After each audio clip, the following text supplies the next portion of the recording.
ஒரு ஊர்ல ஒரு மரவெட்டி பையன் இருந்தான். அவனுக்கு ரொம்ப ஏழ்மை. ஆத்தங்கரை ஓரமா மரத்தை வெட்டி அதை வித்துதான் பொழப்பு நடத்திட்டு இருந்தான். ஒரு நாள் வழக்கம் போல அவன் ஒரு பெரிய மரத்தை வெட்டிக்கிட்டு இருந்தான்.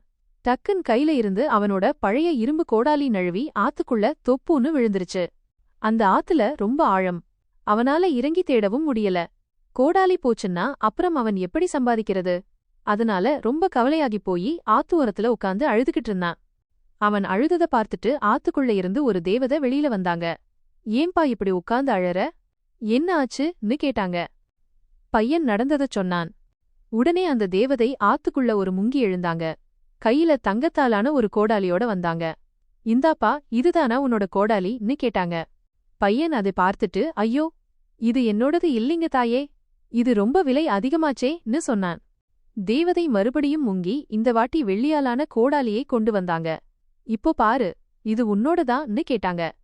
பையன் அப்போவும், இல்லைங்க தாயே, இதுவும் என்னோடது இல்ல, என்னோட கோடாலி சாதாரண இரும்பு கோடாலிதான் இன்னு உண்மையைச் சொன்னான். கடைசியா தேவதை 3வது தடவை முங்கி அவனோட பழைய துருப்பிடிச்ச இரும்பு கோடாலியை கொண்டு வந்தாங்க. அத வாங்கினதும் பையனுக்கு ரொம்ப சந்தோஷம். ஆமாம் தாயே, இதுதான் என்னோடது, ரொம்ப நன்றின்னு சொன்னான். பையனோட நேர்மைய பார்த்து தேவதை ரொம்ப மகிழ்ச்சியா போனாங்க.